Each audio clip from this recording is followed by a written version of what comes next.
think he makes excuses. By the way, Angelo's going to join us in a couple minutes. I'm going to make a point to you here. Let me get the Bible here for a second before I bring Angelo on. You're spending all this money on this offense. And I'll tell you something about Hurts. There's no excuses. And before I bring Angelo up, Angelo loves Jalen. But here's my problem with Jalen. He complains about consistency in coaching. Here's my issue. In the 32 years that Jeffrey Lurie has owned that team, did he put players like you see right now around Wentz or McNabb like they have spent now? And one last thing here before I bring Angelo on. So in the last 2 years, the best duo of wide receivers in Eagle history had career years this last season. DeAndre Swift just signed a $10 million contract in Chicago. Career year. Left tackle had a career year. Brand new contract. Left guard, brand new contract. $20 million. So Brian Johnson sucked, but the only guy that had a setback was the QB. What a year for him. This is what we do. And to me, the man, the myth, the legend, he joins us right now, Angelo Cataldi. Here you go, my friend. Dan, you're my best salesman, man. You're number one. Thank you. Absolutely. How's it going? Cataldi.com, new and improved website with lots of insights. Not as good as yours, but pretty good. Do you agree, Angelo? This is a pretty big year for Jalen. I got to say, that's an argument I hadn't heard before that's very good. Jalen's got more weapons than the guys that preceded him. You're right. Jalen's got more weapons. And he is doing his share of whining about the lack of consistency in play calling. I'll give you that. But the play calling last year, I guess you get to a point in the NFL where you have to command your own destiny. So if the plays are that bad, and they were bad, you got to call your own. It's your fate in your hands. Check off at the line and come up with a play a hell of a lot better than what Brian Johnson was giving him. You're right about that. You're right. To me, I want to see him with a really good play caller the way he was 2 years ago when he was at the Super Bowl. So that tells me that with a good play caller, he can maximize his ability. But he's going to need to take that next step. I agree with you on that and control his destiny more than he has so far. What you're saying right now, to me, is a young player who is a follower, not a leader, because I'm following the direction of Shane, and I followed the demise of Brian, which led me down that rabbit hole. And like you said, the one thing that Andy Reid will say, and Mahomes says it, if he doesn't like to play, Mahomes is checking out of that. And one of the reasons they won that Super Bowl in the second half wasn't because of his throwing ability. He took off running. He had that 64 yards, and that was the difference in that game, especially in the overtime. So, like you said, there's surely a lot of excuse making here. I mean, tell me this too, Angelo. How can wide receivers have career years? Mulata have a career year. Laney gets a new contract. The right tackles an all-pro. Everyone has a career year but Jalen. I mean, something's got to be said to that. And then he turns around the other day and goes, I want more consistency in Philly. I think Philly wants more consistency out of 21, 22, and 23. They want to see more of it. That's my complaint a little bit with him. Definitely you're on the right track with it, Danny, but I want to see what happens this year. Kellen Moore's pretty good play call. And I think Hurts has been through it now and knows that if the right play is called, he should be calling it. And here's one more component I want you to consider, because this is a unique situation in that your quarterback is the son of a football coach, right? And there's not a chance in the world that he and his father did not have many conversations about the level of coaching he was dealing with last year. And my guess would be that his dad would say what I said a minute ago and go, Jalen, don't look like a fool out there. Check it off. You have the authority. Do it. You know, stop bitching about how bad the play is. Look at the defense and go, all right, this will work, and do it. He's a smart guy who lived football his whole life. His father's been a coach his whole life. His father was his coach when he was in Pop Warner, that kind of stuff. Take it on yourself more. And I think he will. Dan, I'm still a big fan of him. I really am. I may be reading it wrong. I'm watching what's going on right now with the Sixers and Joel Embiid. And I'm going, now that there is a soft player. All right. Yes. Joel Embiid is a soft athlete, brilliantly talented, like Hurts, brilliantly talented. Absolutely never there in the big moments. I'm not ready to say that about Hurts. I think Hurts is still I think the next year will tell us a lot about whether or not he's really, really good. How about this? If he wasn't. How about this, Angelo? Somebody asked me that about Embiid the other day. How could you be considered the best player in the game when you're not the best player in the biggest moments? And I went like this. I saw a guy in '83. I think he lost 1 or 2 playoff games, Malone. He was not only the regular season MVP, he was the finals MVP. He was the most dominant player in the league. You want to know how you carry a team across the finish line? You watch Malone play a series. That guy destroyed teams. And if I'm not mistaken, they may have swept the Lakers in that final. They were so dominant that season. And then when I watch this guy, I hate to do that to injured guys, but there's always something with him. Okay, he's limping. He hurt. He's not there. Doesn't show up in a big moment. To me, man, that's not a guy who's ever going to be a number one. You can't build your basketball team around him the same way you couldn't build your team around Jabbar. Think about this. Jabbar won a title because of Oscar in Milwaukee. He went out to Los Angeles for about 10 years, won all those MVP awards, won all those scoring titles. They get Magic in 80. What happens? He goes to Philly, plays in game 6, closes it out. Everyone's like, Jabbar's the best center ever. And you're like, well, it's because of the guy at the point. Yeah. I got to tell you, Dan, people say to me all the time, what do you do all day when you're retired? I'll tell you what I did today. All right. It's still in my blood. Right. I looked at the sequence that led to the Knicks getting the lead, where they got the 6 points in a row. Fight for it. I looked at it maybe 10 times, and I was looking for one thing. Where's Embiid? Because the team is rebounding poorly, and he's their best rebounder. You want to see an indictment of a player in a big moment. Watch the sequence where the Knicks score the 2 3-pointers. And in between, there's a couple of missed shots. They steal the ball from Maxey. They end up, rebounds are not good. He can't get the rebound. He's never in the right place. He's not diving for the ball then. He's not there when you need him the most. And you go to watch that and you're going to go, this guy's not a winner. He's not a winner. Then after the game, he's on the refs. Yeah, the refs suck. They should have called timeout. You're right. They should have seen it. But where were you? How much money you're making? Where was Joel Embiid when the game was there for him? Not there. And I'll tell you something right now, Dan. They lose this series. They lose the next series. They don't go to the conference finals this year. I would trade him. Me too. Because he's 31 years old, right? And here's the other thing. And you touched on that. This injury drama, all right? Am I the only one in the city of Philadelphia who is now seeing through this BS that every year he's questionable? He's got a big injury. He limps off the court. He's soft. Will he survive? Is he going to die? And then he limps back on. It's all bullshit. Right? I'm saying it, Dan. I'm using the word. It's not. It's fake. It's a bogus drama being created by a guy who feeds off that kind of stuff.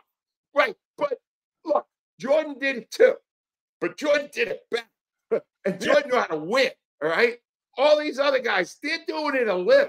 This guy's doing it every year. And the lapdog media in the city of Philadelphia, there's nobody going, this is baloney. This is ridiculous. He's not hurt all the time. He's faking it 3/4 of the time. I don't buy it. I don't believe it. And then I see this guy with the game on the line, standing under the basket, watching everybody else get it. You want a stat, Dan? I'm going to give you a stat, all right? 2 games, they're 0-2. They're bitching about the officials, all right? Josh Hart, shooting guard for the Knicks, 28 rebounds. He's 6'4".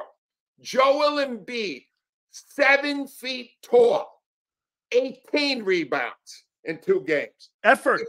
You're being out-rebounded by 10 rebounds by a shooting guard, and you're bitching about the officials? Why don't you get a rebound?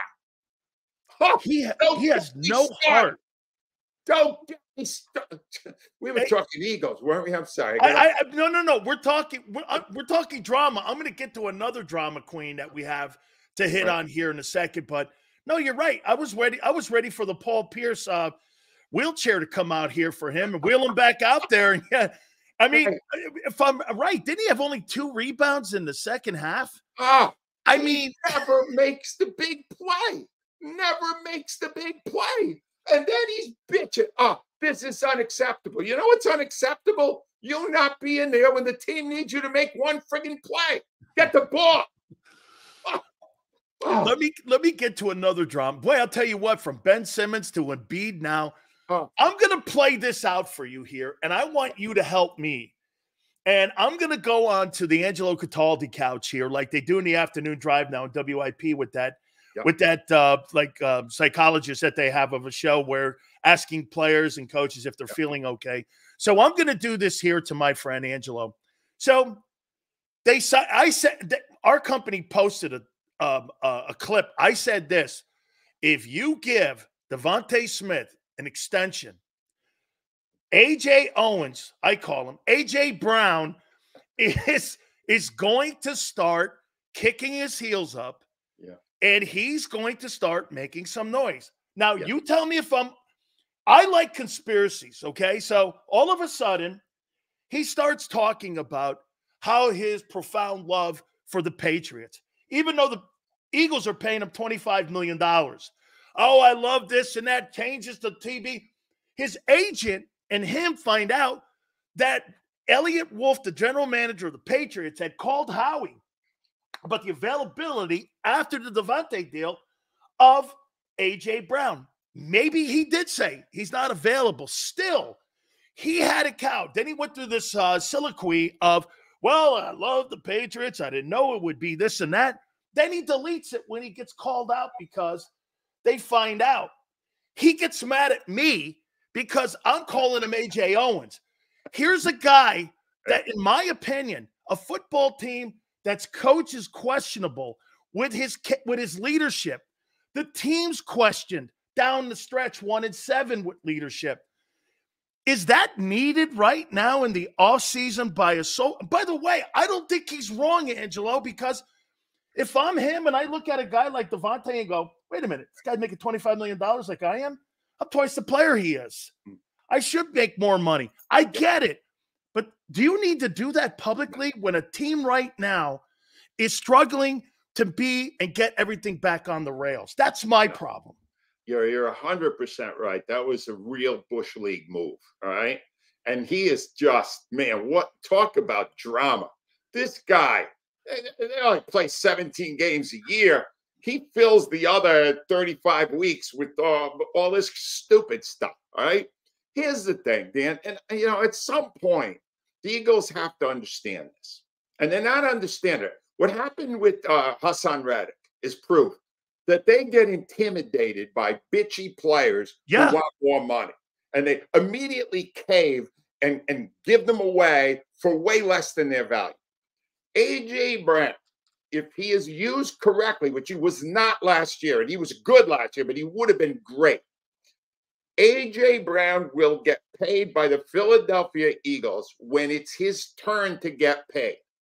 So don't tell me about wanting to go to the Patriots. You don't. I lived in New England. It stinks up there. You don't want to go there. All right. It's an awful program. They're not like they are here. Enjoy the fact that you're in a great football city.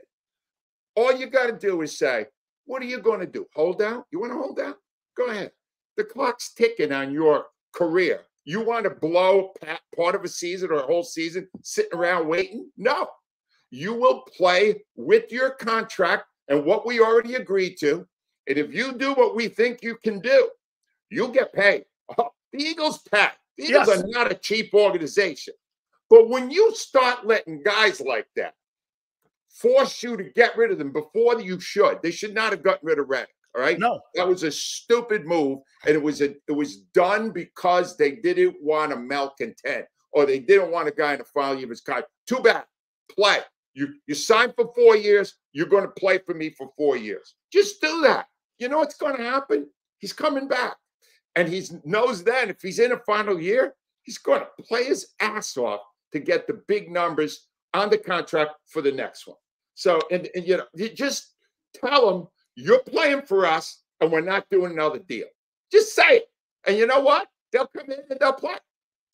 How about this, Angelo? I think these big priced wide receivers are overrated. And I'm gonna make a point to you. Devontae Adams in Green Bay. Is Jordan Love better? Yes. Is Mahomes better without Tyreek Hill? Yes. Look at all the 25 to 28 to $30 million quarterbacks. Have they ever won a Super Bowl? Tyreek Hill is now making $30 million. He wasn't in Kansas City. That's why they moved him. He's never winning a title in Miami. And these guys have all been moved in their prime multiple times. Think of it. Stephon Diggs now makes $25 million. This is his third team. A.J. Brown, this is his second team in 3 years. He makes $25 million. Tyreek Hill makes $30 million. This is his second team. If these guys are so important, Angelo, to the success of their football teams, why are they moved in their prime? It keeps first of all, you know, wide receivers, they tend to be divas to begin with, and they force the issue with their teams. And this was the whole point I was trying to make a minute ago, Dan. Don't give in to him. Right. No, you're running your team. He's under contract. He agreed to that contract. He's going to play under those terms. When we get to the end of it, you want to be a free agent? Go ahead. You know what you're going to find? You were better off with me. You got to look at it that way. The Eagles are one of the best franchises in the league. They have a great city with great fans, a great facility. It's all there for you. Just enjoy what you have instead of always worrying about where you're going next. And they just won't do that. And one other thing, you brought up Tyreek Hill. So Mahomes gets rid of, Andy Reid gets rid of Tyreek Hill, and he brings in Rashee Rice, right? And then now Rice apparently was involved in a 6-car crash going 119 miles an hour in a Lamborghini. All right. Are we ever going to reach a point, Dan, where Andy Reid is held responsible for all of the misdeeds by the players he brings in Kansas City? Is that ever going to happen? Because this was an outrageous situation. There was a SMU quarterback involved too. He got suspended. Rice is getting anger management at some stupid classes he's going to. They haven't even done it. They haven't even taken him off the roster. They haven't suspended him. They've done nothing to him. And it's just another example of Andy Reid stockpiling these criminals. And no one ever says, Andy Reid, the funny guy on the TV commercials is doing all this negative stuff in his community. No one ever pins it on him. Why not? Well, Angelo, they just made him the highest paid coach in the NFL yesterday. And so I'll ask you, okay, he's now the highest paid coach. He makes $24 million a year, and Lamar Hunt is paying him that now. Now, you know, if everyone is doing this about Belichick, well, what has Belichick done without Brady? Well, look at what Reid has done with Mahomes. You can't, and I think this goes to what you're saying here. You know, Andy's a likable guy. Bill's not. And so that's why the negative media look at Bill, because Bill tells the media to go F themselves. Andy embraces them. And so you pick a side here. Andy's the lovable guy. He gets away with some of the things that unfortunately happened in Philly. He gets away with what goes on. His kid, and his kid, wasn't there a car wreck with alcohol involved, and there was nothing that kind of got. No, after 16 months, they let Britt Reed out of prison, and even though a 5-year-old girl got injuries that she will never fully recover from, he got a 3-year sentence. Swept under the rug. No, the governor commuted the sentence. You want an example of preferential treatment? Look, I would rather go to hell than Kansas City. All right. Kansas City is in the stupid Midwest. I would never want to move there. All right. But those people are such hero worshipers that they can't even say. And as for Reed being so great with the media, let me give you a secret about that. He's great with the national media. With the local media, the 14 years he was here, he didn't give us the time of day. He didn't answer one question with any honesty. He didn't show one bit. Les Bowen used to be the beat reporter for the Philadelphia Daily News. Yeah. He didn't like a question Les did. He said, "Hey, Les, clean your ears out. I don't want to have to say the same thing twice." All this snappy stuff. Now, people don't see that because he's smiling in the plane for the commercial. Andy Reid is the life of the party. He's a phony. He's a phony. And once again, it happened with Rice. This is horrible what happened. People got injured. There were injuries everywhere. And Andy Reid's name never comes up. As for the $24 million a year, which I did not know, that's insane. I hope he's given half of it to Mahomes, because without him, he's still got 0 championships, Dan. 0.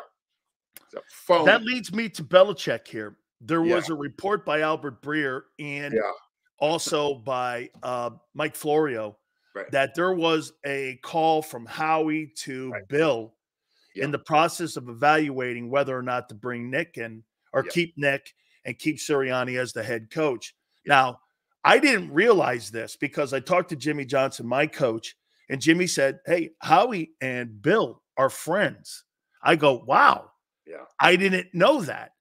And so in the last 8 drafts, Howie Roseman has drafted 4 linemen and no linebackers, no safeties, and no corners. If you're going to turn it over to somebody like that, would it be Bill? Or is this just a pipe dream of a conversation that happened when it came to Jeffrey Lurie? I mean, the chances of him being the head coach, in your opinion, would be what? It would be, if there were a number under 0, it would be less than 0. All right. Because of the control factor. One thing I had to learn in the years that I was on WIP was when to know pure bullshit when it was being out there being marketed. Would the team that did not allow a man who won them a Super Bowl, Doug Peterson, to pick his own assistants, hand the keys of their franchise over to a 71-year-old man who proved nothing without Tom Brady? Would they relinquish that power to Bill Belichick? They relinquish no. The only reason Nick Sirianni's still there is because he's a lapdog for Lurie and Roseman. They're never given the. They're crazy. They've never one time considered a coach who had a resume. They bring the young guys in because the young guys do what they tell them. And when they stop doing it the way Peterson did, they get rid of them. Now, Bill Belichick, if Bill Belichick is ever named the head coach of the Eagles, I will, on your show, I will come on here and I will shave my head, my eyebrows, and my genitalia. That's good. Let me tell you something. That's good TV for you. People enjoy that. Oh, my God.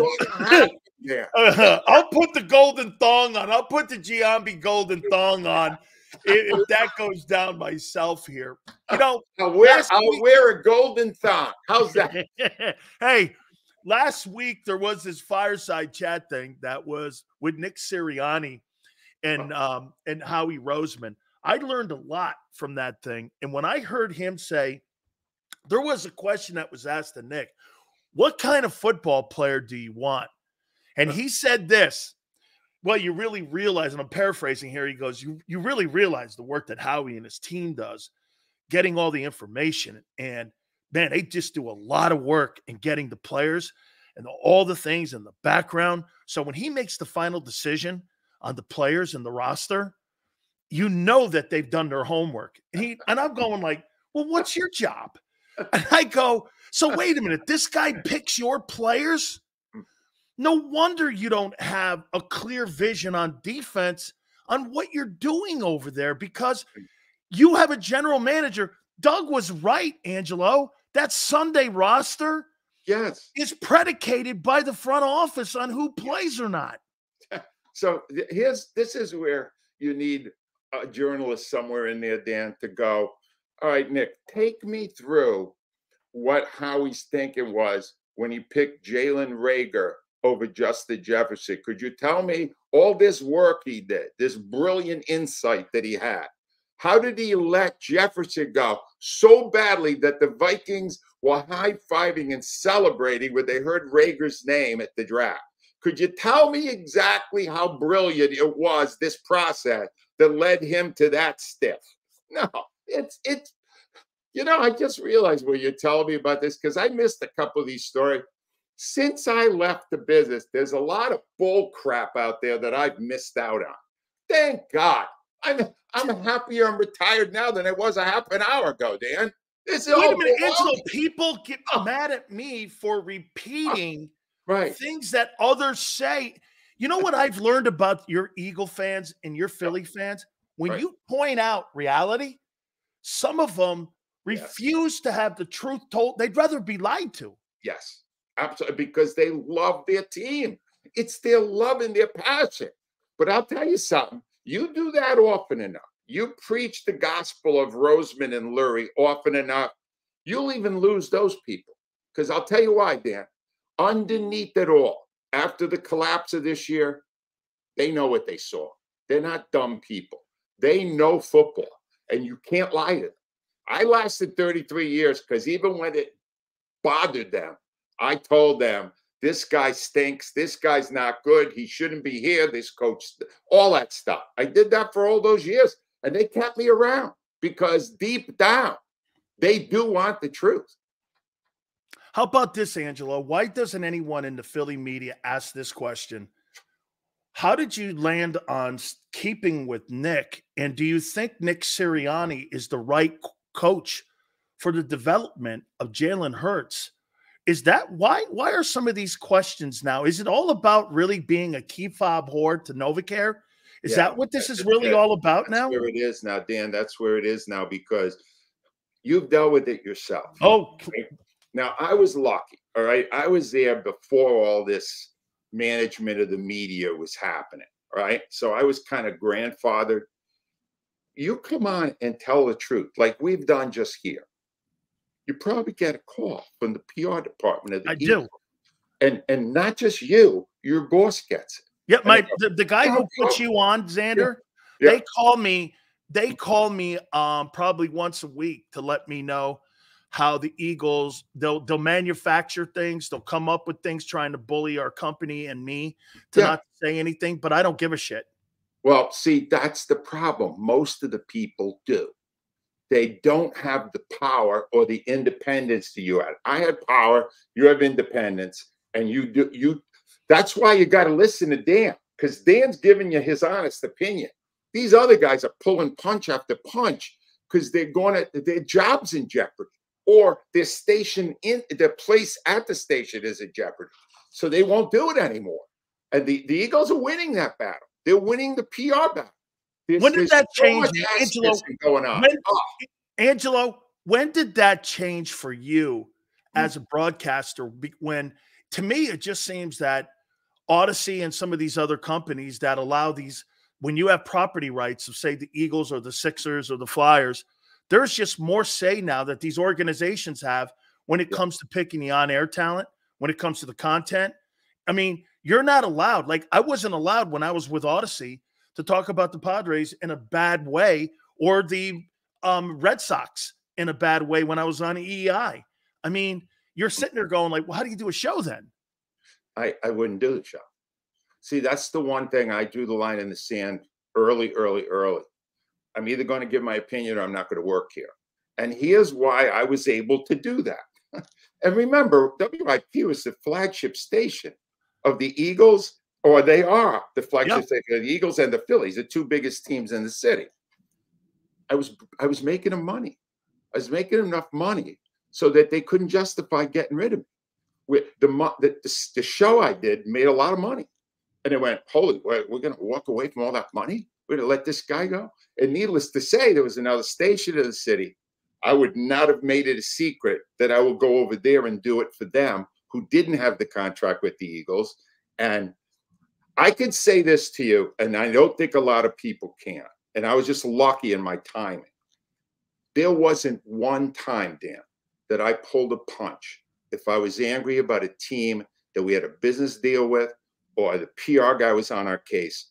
I ignored it. I tuned it out. And to the credit of the people I work for, you may have had a different experience with Odyssey. Not one time did they draw a line in the sand. Occasionally they said, well, you think you went too far, whatever. But they never one time said, you can't say that. And if they did, I would have left. I would have been AJ Brown. I would have started tweeting out. You would have had a logo of 97.5. Yes. I would, subtle stuff like that, you know? Do you miss it? No, well, I guess the way I yelled and screamed today, it sounds like I probably did. Boy, I thought you were gold. Why I don't is because, honestly, Dan, in a way, just coming out with you, I get it out of my system. Right? And the pay isn't great now. I'll acknowledge that. But it's still, this is more than enough for me. That's why have I ever said no to you when you invited me on? No. Because I feel like we share an approach. We share the way we do things. And I always we have a bond, Angelo. We have a bond. Absolutely. We do. And I feel honored when when you invite me, and I'll probably always say yes, despite the very poor pay I'm getting. Really? Well, I'll get you some Odyssey coupons for a local Hooters. Okay. I mean, we'll do that here. Are you still finally here? Are you still at 5.5 wins, or has that wobbled a little bit for you? Look, there's a draft coming up. If everything breaks perfectly, the Nostradamus may go to 6. Dan, you told me 10.5 is what Vegas had? Yeah. Right? I already told my wife, book a trip. We're about to win some money. I'm taking the under on that one for sure. I'm going back to St. Thomas. Hey, we're going back to St. Thomas in a better hotel. Good idea. Right. On the bookies. I'll do it on the bookies. Hey, tell folks where they can get the blog and how they can get in touch with you, and how folks, again, by the way, don't forget too, the great book. And he's also got it out on audio too, if I'm not mistaken. All that, just go to AngeloCataldi.com. It's totally redone. The whole website is now. I'm doing video spots every week for a minute or two on my TV picks. And I'm writing for the blog every week, including, I just wrote one now that it's time after this series to say goodbye to Big Joel Embiid. Enough of this drama. I'm done with him. How much do you think you'd get for him? You know what? A lot. People will look at him and go, we'll just keep him healthy for a year. We'll be unbeatable. Look at him. He's still a dominant center. He's 31. He's athletic. He's in his prime. And then they'll get him and he'll play 38 games. He'll be the Kawhi Leonard on the 5. Hey, I'll play Load management. I'll play 55 games for you, and I'll go do it with the Clippers. Watch. He'll be up there in Los Angeles, and it'll be like Olo with candy. Right. Oh, look, the guy with the beard. I'm back with him. Thank you so much, man. I appreciate it, Angelo. God bless you, my friend. Be well, my friend. You got it. The great Angelo Cataldi. Don't forget to catch his book, too. See, great minds think alike. Do they not? Woo, baby, how you doing? Papa gotta eat.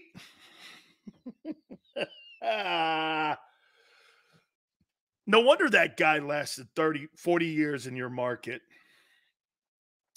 No wonder. 10+ wins. You had 11 last year and you sucked. Hey, get this. 10-1, Sills.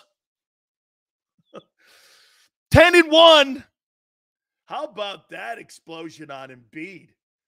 How about that explosion on the front office and the way that they do business? Everything I echoed to you.